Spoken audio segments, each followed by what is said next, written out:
Unidos. Bueno, hoy día nos juntamos para poder conversar sobre las elecciones de Estados Unidos.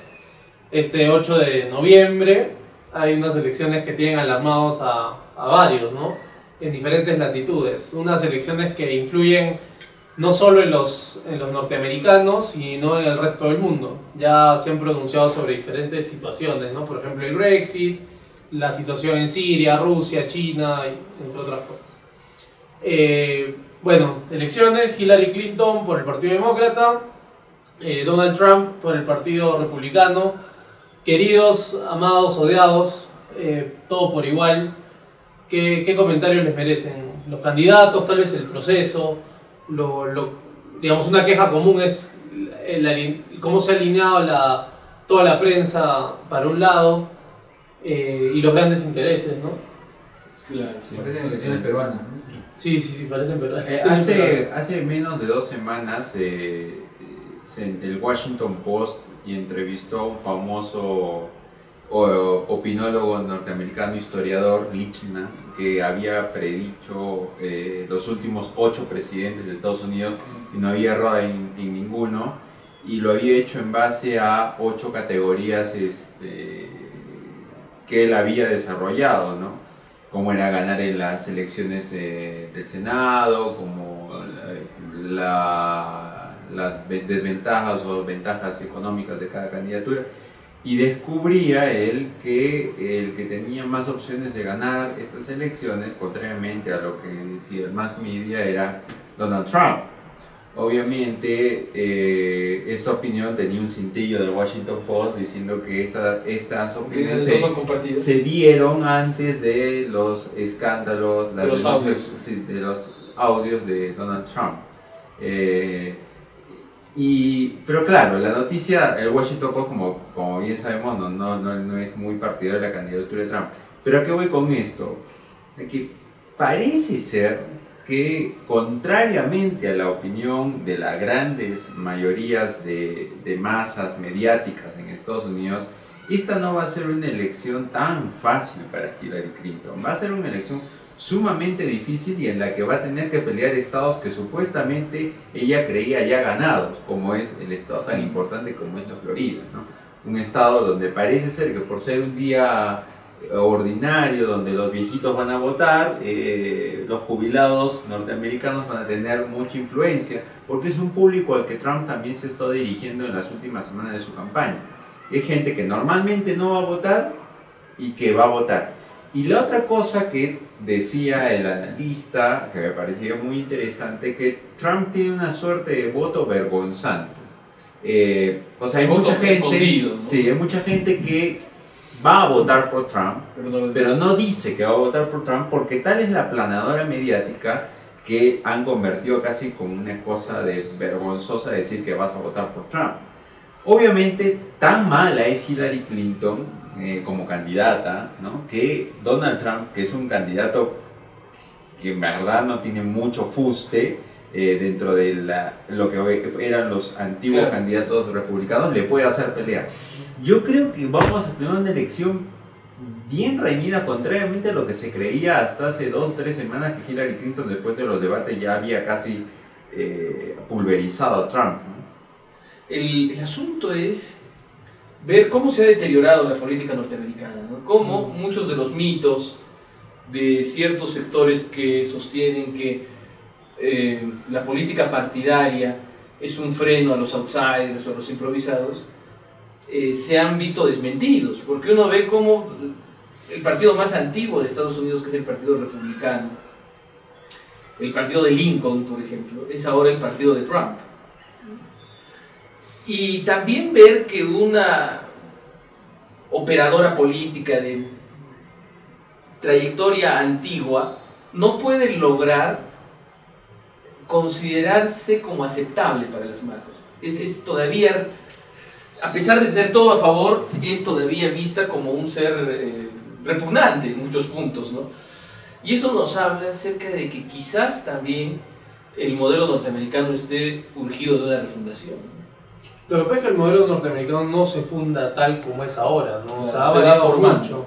De hecho, el modelo norteamericano estaba basado en un congreso fuerte, más que en un presidencialismo propiamente.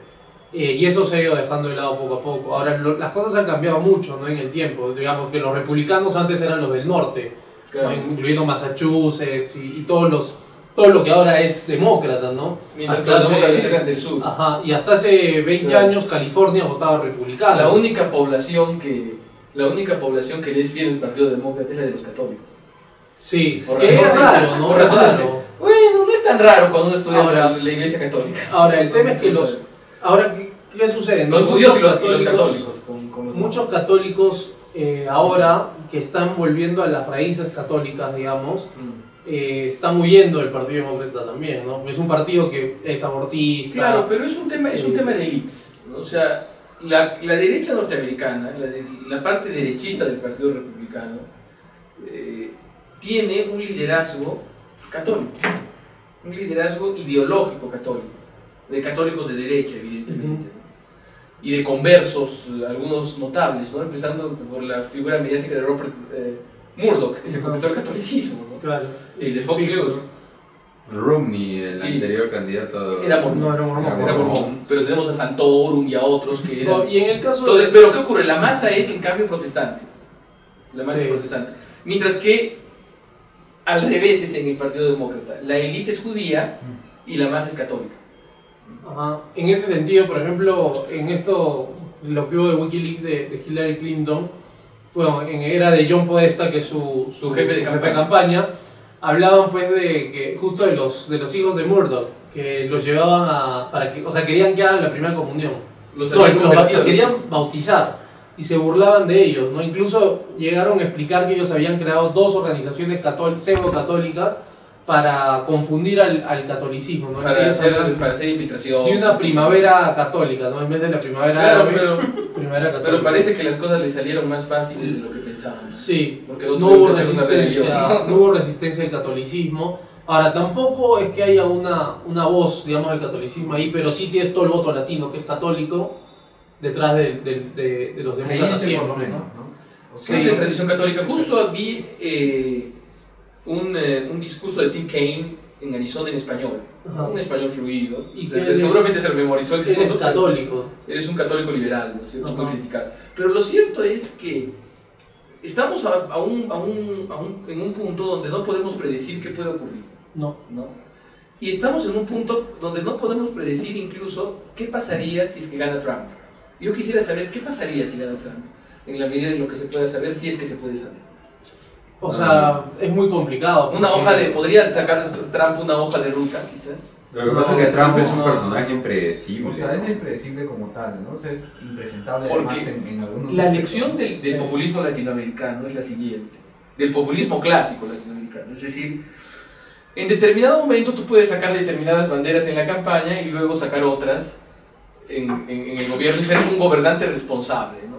Un poco como, o virarte hacia la derecha, como el segundo Perón, como el segundo García, como el primer Humala, etc. Entonces, ¿Trump será capaz de ese travestismo? Yo creo que no. Porque sus bases, digamos, digamos el núcleo duro, quiere cambios. Y toda su campaña, a diferencia de las medias tintas que puede haber habido en otras campañas, está directamente relacionada a lo que dice: vamos a drenar el swamp, El pantano. el pantano, ¿no? De Washington. ¿Pero cómo? Eso es muy bonito decirlo. pero eso es ¿cómo vas a interesante. drenar? Es Pero que, claro, no plantea. Pero el problema y la ventaja de dar eslóganes vacíos como lemas de campaña es que luego puedes hacer cualquier cosa y decir que estás drenando el pantano. Sí, Porque no es algunas imposible el cosas- 5 de abril, ¿no es cierto? ¿No? Hay algunas cosas más puntuales, ¿no? Digamos, que son, por ejemplo, poner impuestos a los productos que ingresan desde México, ¿no? Y acabar con el NAFTA. No el TPP, Claro. que Perú también está Claro, haciendo sí, parte sí. de eso, salirse de eso también, ¿no? ¿Quién diría que eso convierte a Trump en casi un candidato populista? ¿no? Bueno, es un candidato Es un populista. candidato Ahora, populista. ¿por un qué? populismo de derecha. ¿no? Un viejo populismo de Latinoamérica. Si Obama es lo que es lo que dicen que es un presidente mediático, popular, un alto nivel de aprobación, ¿por qué no es capaz de De endosar. generarle un endose de votos a Hillary Clinton tal que hoy digamos, pues no hay forma. Pues, Yo tengo ¿no? una Y que teoría, sí, yo tengo una teoría, Y sí lo ha hecho. Yo sí creo ha que hecho. sí Lo que está estoy haciendo. tratando de hacer, pero ¿cuál es el asunto? Yo creo que El sí. asunto es que una cosa es la popularidad del gobernante y otra es la intención de voto en los países que tienen elección voluntaria. Entonces, puede haber todo un mundo, todo un submundo, como queramos llamarlo, de gente que sí se entusiasma con el que gobierna y que sí puede manifestarle una especie de apoyo pasivo o de entusiasmo moderado que puede ser transmitido a una encuestadora. Pero a la hora de la hora no necesariamente es la gente suficientemente comprometida como para ir a votar. No, pero no Cosa solo que es eso. parecida a la del referéndum de Colombia. Yo me atrevo a pensar, y esto sí, este estudio en algunas encuestas que se han hecho, que sí hay un endose de voto por parte de Obama a Hillary Clinton, pero que Hillary Clinton es tan mala candidata que no es capaz, uno, de capitalizar lo suficientemente ese voto de Obama, y que no necesariamente porque Obama tenga tanta credibilidad o tenga tanta simpatía en muchos electores, significa eso que esa simpatía y esa familiaridad del voto se traslada automáticamente a Hillary Clinton. Por ejemplo, De el hecho, tema ahora es que, por ejemplo, el voto afroperuano, afroamericano, el voto afroperuano, ¿qué dice? También debe haber Debe haber algún voto. Pero el voto afroamericano no está tan hacia los demócratas como podría imaginarse. Al contrario, Está siendo disputado. Entonces, muchos, un buen porcentaje de estos afroamericanos son obamistas. Pero algo les hace ver en Hillary una figura detestable de la élite política. A ver, hay que ver Parece que lo alguien están- no vote por Hillary no significa que vaya a votar por Trump, simplemente se quede ese día trabajando, porque hay Claro. que recordar esto, que las elecciones son un martes laborable. O sea, acá no hay que paramos todos y es la fiesta democrática, no.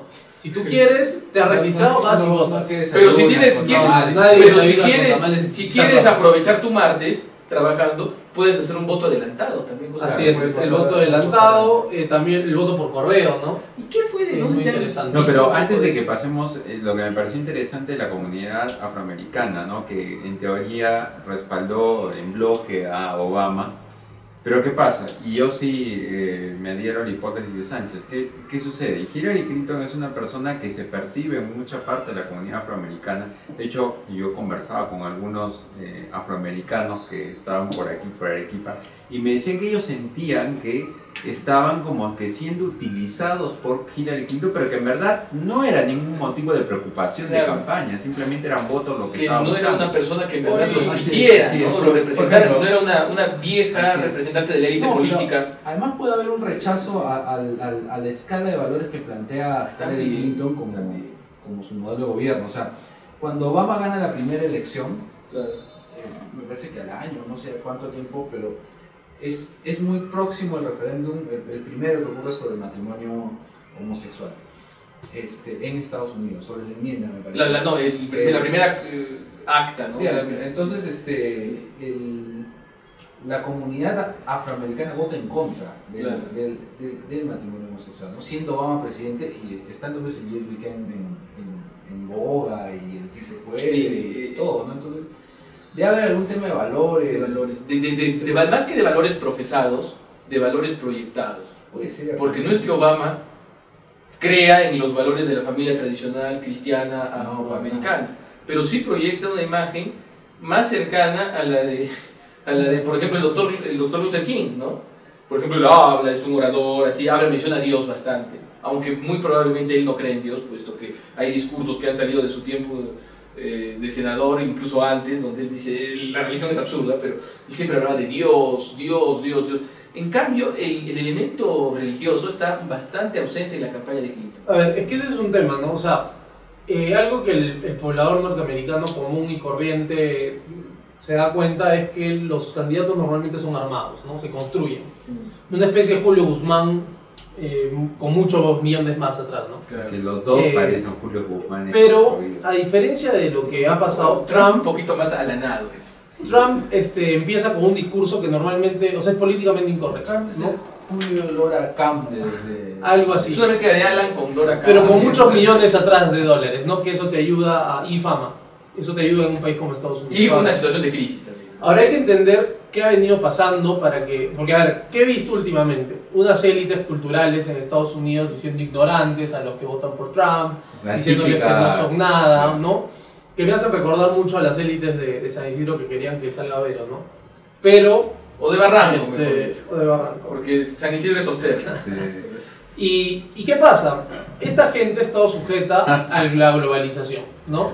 A los tratados de libre comercio, a la apertura económica, y lo único que han visto es perder sus trabajos. Porque hay gente que se dedicaba a la manufactura, por ejemplo, ¿no? Entonces Estados Unidos pierde un montón de dinero con China, pierde un montón de dinero con Japón, pierde un montón de dinero con México, y no gana en ningún lugar. Entonces todo lo que ganas ahí lo gastas en importaciones que se lleva a otro país. Que al final es una de las paradojas de la democracia liberal, ¿no? Y de la democracia liberal global, de la superdemocracia de masas que es Estados Unidos. Se pierden trabajos, pero ¿qué ocurre? El país se enriquece con el libre comercio, pero ¿quién se enriquece? Se puede enriquecer la gran empresa exportadora y el erario público. Entonces la alternativa es, convirtamos a los pobres que han perdido sus trabajos o que han visto disminuir sus oportunidades en siervos del Estado, de alguna forma. Ahora, y eso sería lo que ocurriría si gana Clinton. Si gana Clinton, Estados Unidos va a pasar de ser un país de tradición, incluso en los tiempos más extremos del New Deal, de relativa primacía de la iniciativa privada, a un país que se vaya asemejando al estado de bienestar europeo. Así es, totalmente. Y eso va a significar un gran cambio. Hay dos cosas que yo quisiera tocar. El primero es la incapacidad que ha tenido Hillary Clinton de capitalizar los votos de Bernie Sanders. Bernie Sanders, guste o no guste, había generado cierta simpatía en el elector joven liberal. Había revitalizado la izquierda norteamericana. Digamos que había movido ciertas masas que Hillary Clinton no ha podido permear del todo. Ahí hay que ver si es que Hillary Clinton en el fondo es una convencida del discurso de Sanders. Yo creo que no lo es. Yo creo que ¿cómo puede serlo si recibes dinero de exactamente. No, Entonces, yo me atrevo a pensar que esa es la primera dificultad que se enfrenta el Partido Demócrata. Que si Bernie, porque tú dices, a ver, una decisión casi irresponsable hubiera sido que si yo soy demócrata y estoy apoyando a Bernie Sanders me pliegue automáticamente con Clinton. Pero eso no ha sido la lectura de muchos demócratas. Igual en los republicanos, o sea, muchos se han alejado de Trump. Por ejemplo, todo lo que de malo había en el Partido Republicano, entre otras cosas, por ejemplo, George Bush, el hijo, está a favor de Clinton. Sí, creo que fue el padre. El padre y los hermanos, ¿no? O sea, varios hermanos. Pero ¿qué tiene esto? Porque Trump destrozó a Jeb Bush, que era el candidato predilecto para tomar la batuta, y lo hizo quedar en ridículo, ¿no? Ahora, siendo que Jeb Bush es un hombre mucho más inteligente. Hay que entender que Trump va en contra de varias cosas como estas guerras y el intervencionismo de Estados Unidos, ¿no? O sea, algo bien claro que decía, estamos ahora y tenemos 5 guerras vivas en Estados Unidos, ¿no? O sea, en las que Estados Unidos está participando. Tienen este país en África, ¿de Kenia más abajo? ¿Dónde está en Nigeria? ¿Dónde está no. Hay otra. Bueno, en África tienen Somalia. Tienen Yemen, tienen Siria, tienen Afganistán, Irak. y tienen Irak. 5 guerras se están peleando a la vez. 5 guerras que no tienen nada que ver con ellos. Cuando Bush entra a Irak, les dijo que iba a gastar algo así como 18 billones de dólares, ¿no? Y viene gastando trillones de dólares, un montón de gringos muertos, y la guerra no paró. Entonces, que los Bush vayan a apoyar a Trump es imposible, porque todas las ganancias que ellos tienen a partir de lo que han hecho están basadas en este sistema que tiene Clinton, que es el que quieren continuar. En verdad es el establishment para todos. Y lo otro es plantear la siguiente provocación, que es, parece ser que de un tiempo a esta parte las elecciones de los grandes consensos mediáticos parecen no ser tan democráticamente consensuadas. ¿Por qué? Porque, por ejemplo, una elección tan demoledora como fue la campaña por el sí a los tratados de paz en Colombia, que gozó de un aparato del establishment muy férreo, una elección como la del Brexit, que también gozó de una aparato que hasta tuvo crimen misterioso. Fue terrible, días de antes, ¿no? Que pareciera ser una cosa que tú dabas por descontado, que tanto en una como en la otra se iban a dar los casos de que se firmara la paz con Colombia y que el Reino Unido no saliera de la elección. ¿Qué pasaría si el establishment no gana esta elección? Yo te voy a decir qué pasaría. El otro día Foreign Policy sacó un artículo de un tipo muy importante, digamos, ¿no? Diciendo que deberíamos regresar más o menos que a una democracia de las élites, no una oligarquía, porque el pueblo no sabe qué está haciendo y ya se demostró que no. Y recién se dan cuenta. Entonces, lo que probablemente pueda suceder si gana Trump es que empieza esta movida de que la misma... Claro, es que la democracia, buena es la democracia cuando se trata de atacar a tus enemigos, ¿no? Pero, Unión Soviética, mala, antidemocrática. Eje, ¿no? Eje Roma, Berlín, Tokio, malo, no es democrático. Democracia para nosotros, pero luego cuando empiezas a ver lo que las masas siempre casi han sido, o sea, que lo diga la elección alemana de 1932, ¿no? Y entonces, ahí se asustan. Pero ¿cuál es el asunto? O El los asunto peruanos en el 80. No, el asunto es el siguiente. Pero estamos, lo que quiero que analicemos es cómo es posible que una elección que está tan abiertamente a favor de un candidato en los medios de comunicación puede convertirse Eso ya pasó en el Perú de los 90, ¿se acuerdan? Todo el aparato mediático estaba a favor de Fujimori. Excepto la República. A favor de Vargas Llosa. Excepto la República. Excepto la República y algún página libre, alguna cosa así de izquierdas a proizquierdista. Porque además, si Lapra sería una izquierda. Bueno, entonces, para pero ¿qué sería- ocurre? El problema es que hace 70 años empieza el proceso de clase medificación de Europa, ¿no? Entonces, y de Occidente. Entonces, todas las personas pasan a ser de la clase media, ¿no? La mayoría, ¿no? Entonces, y la clase media necesita ciertas formas de estatus, ¿no? Una de ellas es la educación y otra es el consumo de los medios, ¿no? Entonces, si yo quiero ser un miembro respetable de la clase media, tengo que creerle a los grandes diarios. No quiero ser como el proletario o el lumpen proletario que 10 o 20 años atrás hacía estragos en las calles de San Petersburgo, en las calles de Berlín, ¿no? Entonces yo no quiero ser, yo le creo a los grandes medios. Y eso es parte del proceso de aburguesamiento de la población europea. Pero ¿qué ocurre? Ahora la gente ya no les cree. Ahora la gente ya no les cree. Y el asunto es que en el Perú todavía estamos en un proceso de aburguesamiento y todavía les creemos. Pero habrá que esperar. Habrá que dedicar un TED específicamente para ese proceso de aburguesamiento, ¿no? Y de los entenderlo. medios también, ¿no? Sí, de los medios y su rol, O ¿no? sea, Porque- ¿cuánta influencia es eso? Porque en Estados Unidos es casi, digamos, una tradición que los medios de comunicación, sobre todo los escritos, los una endorsements. semana antes endosan votos y hablan libremente en sus editoriales de a qué Sí, senadores sí, sí. apoyar o a qué presidente apoyan, digamos, ¿no? Y otra cosa. Pero eso nunca ha generado una tendencia, ¿no? Sí. O por lo menos no se ha visto. Y ahora lo que dice Gonzalo es importante. ¿Qué pasa Bueno. si no gana Clinton? Sí. ¿Cuál va a ser la Lo posición sabremos geopolítica en una de semana, Donald Trump? si no se acaba el mundo. O si no hay O si- fraude, ¿no? O si Obama no da golpe de Estado. Bueno, eso fue TED, tíos.